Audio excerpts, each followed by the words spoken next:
स्वागतम बच्चों, मैं उमाशंकर तिवारी, आपका हिंदी शिक्षक। आज हम लोग हिंदी पाठ संचयन का जो पाठ है घनानंद के पद, घनानंद द्वारा रचित, उसको हम लोग समझने का प्रयास करेंगे। उस क्रम में हम लोग तीन बिंदुओं पर मुख्यतः ध्यान देंगे। पहला होगा घनानंद जी का परिचय, संक्षिप्त परिचय। दूसरा आलोचनात्मक व्याख्या, जो दोनों पद हैं क और ख, इसकी आलोचनात्मक व्याख्या करेंगे हम लोग। और तीसरे बिंदु पर हम लोग पाठ जो पढ़े हैं उसके आधार पर घनानंद जी के काव्यगत विशेषताओं का वर्णन करेंगे, उसको समझने का प्रयास करेंगे। एक बात आप लोग ध्यान दीजिएगा कि स्क्रीन पर जो है घनानंद जी का संक्षिप्त जीवन परिचय स्मृति संकेत के रूप में पाठ का शब्दार्थ एवं बहुविकल्पीय प्रश्नोत्तर एवं अति लघुत्तरीय अति संक्षिप्त प्रश्नोत्तर आते रहेगा, जिसे आप रोक करके जो है आप अपनी कॉपी में उतारेंगे।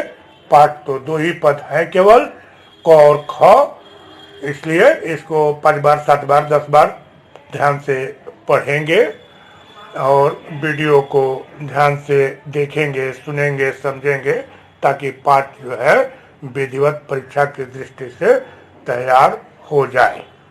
तो आगे बढ़ते हुए अब हम लोग घनानंद जी से परिचित होंगे। रीतिकाल की रीत मुक्त धारा के कवियों में घनानंद का प्रमुख स्थान है। उन्होंने रीत के बंधन को स्वीकार नहीं किया, अतः उनका लिखा कोई लक्षण ग्रंथ नहीं मिलता। वे स्वच्छंद प्रेम के गायक हैं तथा उनकी कविता रीत के बंधन से पूर्णतः मुक्त है। घनानंद विरही थे। सुजान नामक उनकी प्रेमिका ने उनके साथ जाना स्वीकार नहीं किया था, इसलिए उनकी कविता में स्वानुभूत विरह वेदना के मार्मिक चित्र उपलब्ध होते हैं। आचार्य रामचंद्र शुक्ल उन्हें प्रेम मार्ग का ऐसा धीर पथिक मानते हैं जो अपने प्रेम को किसी भी स्थिति में त्यागने के लिए तैयार नहीं है। घनानंद का जन्म संवत 1746 अर्थात ईस्वी सन 1689 में हुआ था और संवत 1716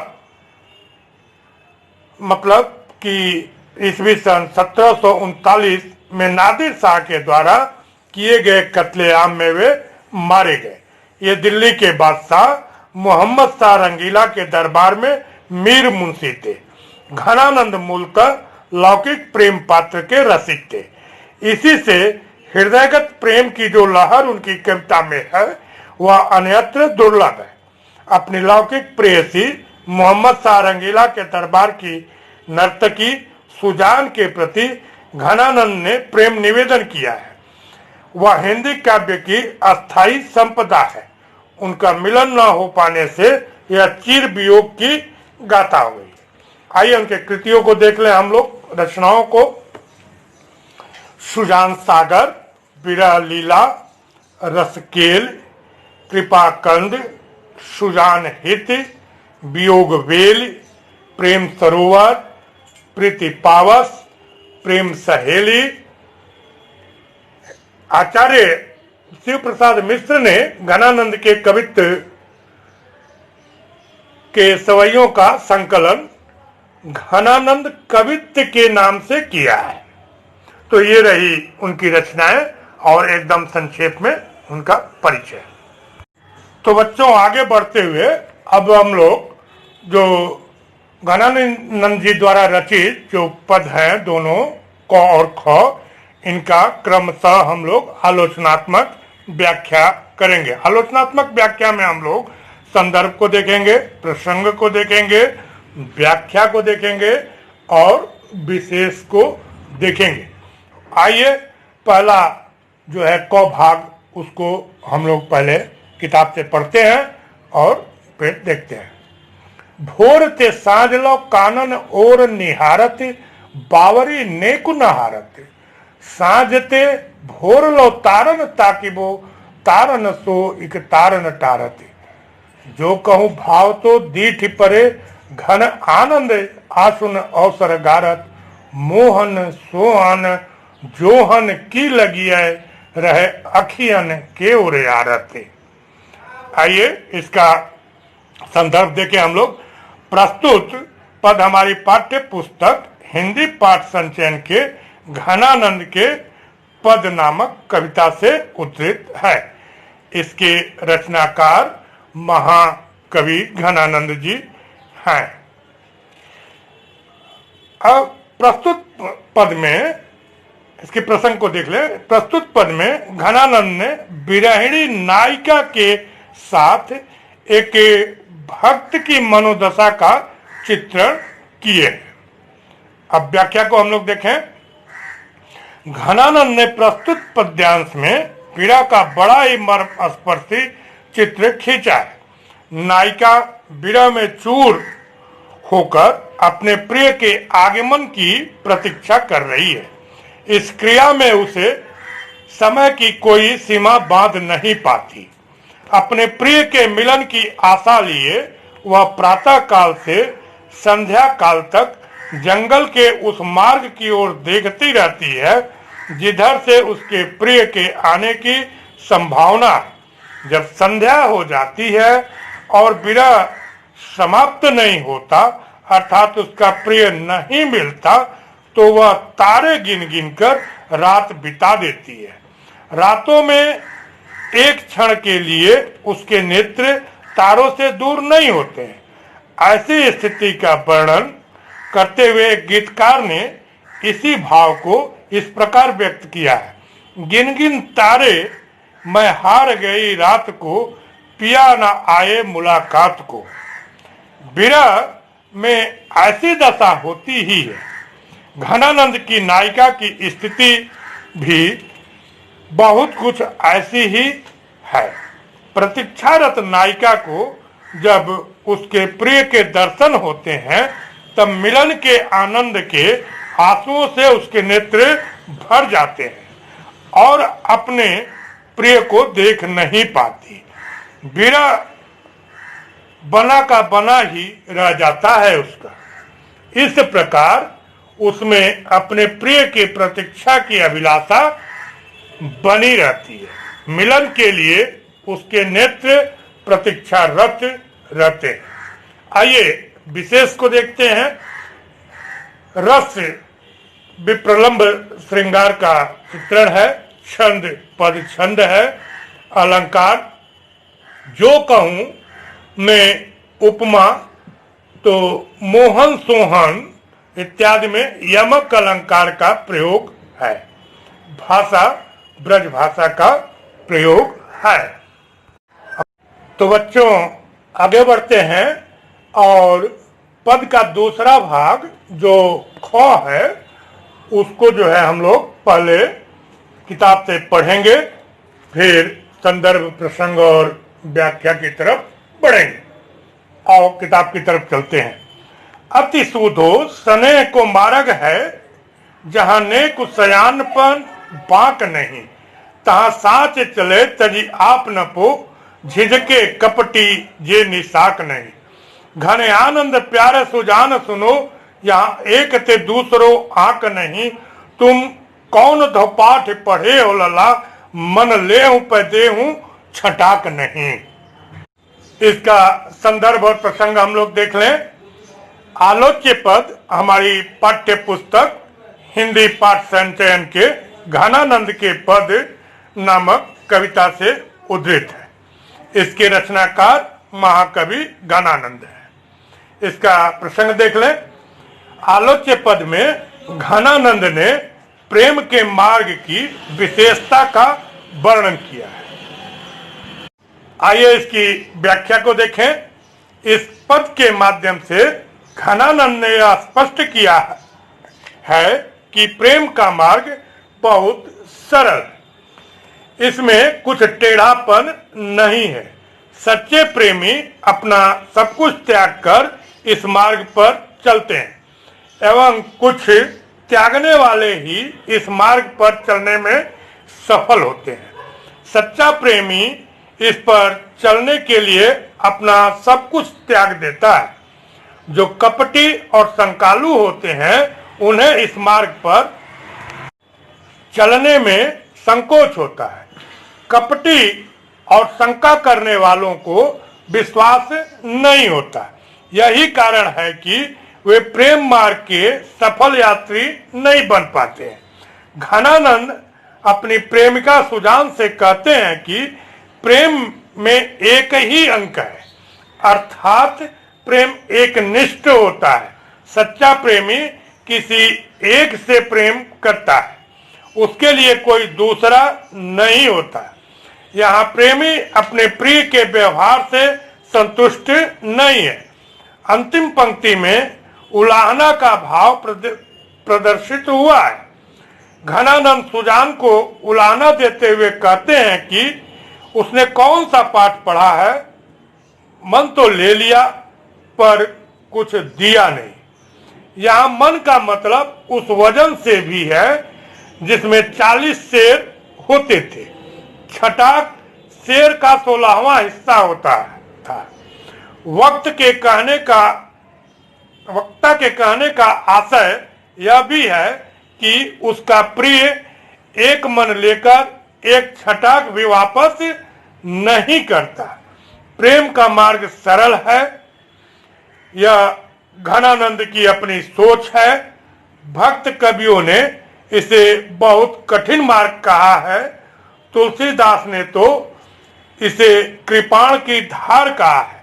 कबीरदास ने कहा है कि प्रेम न खेती उपजे, प्रेम न हाट बिकाए। राजा प्रजा जे रुचे, सिर दे सो ले जाए। इसका विशेष देखते हैं। रस, विप्रलंब, श्रृंगार और शांत रस। छंद, पद, अलंकार, सूधो सने में अनुप्रास अलंकार का प्रयोग है। भाषा ब्रज भाषा का प्रयोग है। बच्चों, क्रम को आगे बढ़ाते हुए अंतिम पड़ाव की तरफ बढ़ चलते हैं। इस पड़ाव में हम लोग जो पढ़े हुए पद हैं उनके आधार पर घनानंद जी की काव्यगत विशेषता क्या है इसको समझने का प्रयास करेंगे, उस पर हम लोग प्रकाश डालेंगे। आइए देखते हैं। महाकवि घनानंद रीतिकाल के रीति मुक्त काव्य धारा के प्रमुख कवि थे। उनकी रचनाएं आत्मपरक होने के साथ प्रेम के स्वाभाविक एवं अकृत्रिम रूपों का चित्रण करने वाली रही। उनके काव्य में आवेगों की तीव्रता है, विरह वेदना में तीव्रानुभूति है। उनके काव्य की काव्यगत विशेषताओं को इस प्रकार से हम लोग देख सकते हैं, जिसमें पहला है भावगत विशेषता और दूसरा कला पक्षीय विशेषता। अब इसमें अलग अलग जो है आधार पर हम लोग भावगत में और कलागत में भी हम लोग देखेंगे। आइए काव्य की भाव पक्षीय विशेषता को हम जो है मुख्य रूप से 5 बिंदुओं पर देखेंगे, जिसमें पहला होगा प्रेम के स्वाभाविक रूप का चित्रण। रीतिबद्ध कवियों का प्रेम जहां आडंबर एवं कृत्रिमता से युक्त था, वहीं घनानंद ने प्रेम को आडंबर एवं कृत्रिमता से मुक्त माना है। उनके अनुसार कृत्रिमता प्रेम के सहज स्वाभाविक स्वरूप को कलुषित कर देती है। इसी अनुसार घनानंद ने प्रेम मार्ग को सीधा एवं सरल बताया है। इस मार्ग का अनुगमन सच्चा प्रेमी ही कर सकता है। निजत्व का अतिक्रमण करके व्यक्ति उस मार्ग का बटोही बन सकता है, पथिक बन सकता है। जैसे अति सूदो सने को मार्ग है, जहां नेक सयान बाक नहीं, तहाँ साँच चले तजी आप न पो, झिझके कपटी जे निशाक नहीं। दूसरा बिंदु भाव की प्रबलता। स्वच्छंद काव्य धारा की कविता में भावों की प्रबलता है। इनके यहाँ रीतिकाल के अन्य कवियों के समान बौद्धिक उछल कूद नहीं है। घनानंद की कविता में हृदय तत्व की प्रधानता है, भाव का प्राबल्य है और हृदय को आकृष्ट करने की अपूर्व क्षमता है। जैसे कि देखिए हम लोग जो कहूं, भाव तो दीठ परे घने आनंद आसुन अवसर गारत, मोहन सोहन जोहन की लगिए रहे आखिन के उर आरती। तीसरा बिंदु विरह वेदना। महाकवि घनानंद निरूपित विरह वेदना वो श्रृंखल नहीं है, उसमें बनावट और आडंबर नहीं है। उनका विरह अनुभूति पर आधारित है, इसी कारण उसमें स्वाभाविकता, सजीवता और मार्मिकता है। घनानंद का विरह बाह्य चित्कार, बाह्य कोलाहल एवं बाह्य शोरगुल से सर्वथा दूर हृदय की मौन पुकार है। जैसे भोर तय सांझ लो कानन ओर निहारत, बावरी ने को नहारत, सांझ ते भोर लो तारन ताकिबो, तारन सो इक तारन टारत। आइए चौथा बिंदु देखें इसका भाव पक्ष का। आत्मपरक रचना।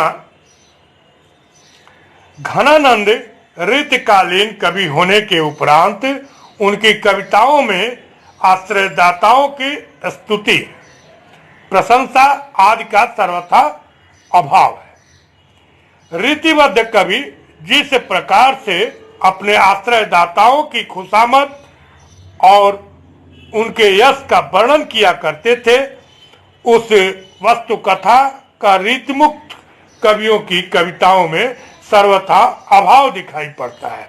इस क्षेत्र में घनानंद अन्यतम थे। उनकी कविताओं में आत्मपरकता की झलक दिखाई पड़ती है। भावगत जो विशेषता है उसका अंतिम बिंदु घनानंद की भक्ति भावना। रीति मुक्त महाकवि घनानंद का संपूर्ण जीवन आत्म बलिदान और उत्सर्ग पर आधारित रहा है। यह आत्म बलिदान प्रेयसी सुजान के प्रति तो था ही, बाद में वह एक निष्ठ होकर कृष्ण के प्रति लगातार बढ़ता गया।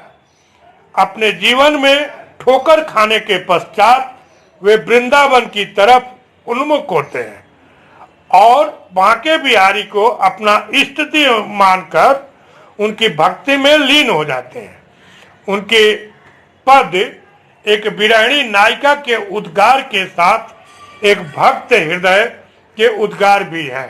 जैसे जो कहीं भाव तो दीठ पड़े घने आनंद आसुन अवसर गारती, मोहन सोहन जोहन की लगिए रहे आखिन के उर आरती। अब आइए इसके कला पक्ष को हम लोग देखते हैं, उसकी विशेषता को। रीति मुक्त कवियों का काव्य भाव प्रवण, तन्मय, सरस और अनुभूति युक्त होने के कारण कला पक्ष विशेषता से पूरी तरह निखर नहीं पाई है। काव्य की कलात्मकता भाव का साथ जरूर नजर आता है। अब इनके कला पक्ष को हम लोग मुख्य रूप से 3 बिंदुओं पर देखेंगे, जिसमें पहला भाषा, दूसरा मुक्तक शैली का प्रयोग और तीसरा विविध छंदों का प्रयोग। आइए भाषा की तरफ ध्यान देते हैं। रीतिकालीन सभी कवियों की तरह घनानंद ने भाषा के रूप में तत्कालीन प्रचलित ब्रज भाषा को अपनाया। ब्रज भाषा को परिमार्जित और परिष्कृत करने का काम घनानंद ने भी किया। आचार्य रामचंद्र शुक्ल ने उनकी भाषा के बारे में सटीक ही लिखा है। यह निसंकोच कहा जा सकता है कि भाषा पर जैसा अचूक अधिकार उनका था, वैसा और किसी कवि का नहीं। आइए मुक्तक शैली का प्रयोग, शैली को देखते हैं उनके। मुक्तक शैली का प्रयोग। घनानंद ने प्रबंध काव्य की अपेक्षा मुक्तक काव्य की रचना अधिक मात्रा में की। मुक्तक काव्य लिखने के बावजूद शब्द में मिठास, चित्रोपम, स्वरूप और सरसता के गुण विद्यमान है। आइए उनके छंदों को देख लें। विविध छंदों का प्रयोग। घनानंद ने अपने काव्य में विभिन्न छंदों का प्रयोग किया है, जिसमें कवित्व, सवैया, त्रिभंगी, दोहा, चौपाई, धनाक्षरी, पद आदि का नाम लिया जा सकता है। सारांश यह है कि घनानंद की कविता विविध प्रकार के कला सौंदर्य से ओतप्रोत है। उसमें जितनी अनुभूति है उतनी ही गहन अभिव्यक्ति भी है। तो बच्चों, ये हम लोग पाठ्य पुस्तक में जो घनानंद का पद घनानंद द्वारा रचित, उसको समझने का प्रयास कर रहे थे। उस क्रम में हम लोगों ने घनानंद जी का परिचय और दोनों भागों का क और ख, उसकी आलोचनात्मक व्याख्या और उन पदों के आधार पर घनानंद जी की क्या काव्यगत विशेषता है, उसको हम लोगों ने देखा। आप लोगों को एक बात मैं ध्यान दिलाना चाहूंगा कि स्क्रीन पर देखिएगा तो साहित्यकार का संक्षिप्त जीवन परिचय स्मृति संकेत के रूप में पाठ का शब्दार्थ, बहुविकल्पीय प्रश्न उत्तर और संक्षिप्त प्रश्नोत्तर आ रहा होगा, जिसे आप लोग अपनी कॉपी में अपनी सुविधा अनुसार स्क्रीनशॉट लेकर या रोक करके जिस प्रकार आपको अच्छा लगे उसे आप उतार लेंगे। और पाठ चूंकि 2 ही पद है, इसलिए इसे हम तो कहेंगे कि आप याद ही कर डालें। नहीं भी याद करते हैं तो 8-10 बार आप पढ़ लें, और ध्यान से पढ़ें शुद्ध उच्चारण के साथ, तथा वीडियो को 2 से 3 बार ध्यान से देखें, सुने, समझें, ताकि पाठ जो है आपका परीक्षा की दृष्टि से तैयार हो सके। और आप लोगों को एक तरफ ध्यान आकृष्ट करना चाहूँगा और उसके साथ साथ सलाह देना चाहूँगा कि देखिएगा इस चैनल के प्लेलिस्ट में कक्षा 10 और 12 जो पश्चिम बंगाल माध्यमिक बोर्ड और पश्चिम बंगाल उच्च शिक्षा परिषद से जुड़े हुए बच्चे हैं, उनका समस्त पाठ कार्य संपन्न पुस्तक से संबंधित हो चुका है, वो किया हुआ है, उसका वो लाभ ले सकते हैं। और एक सलाह मैं देना चाहूँगा कि अगर इस चैनल से आप जुड़ जाते हैं, सब्सक्राइब कर लेते हैं, तो फिर आप जो है मेरे प्रतिदिन के कार्य से अवगत होते रहेंगे। हैं?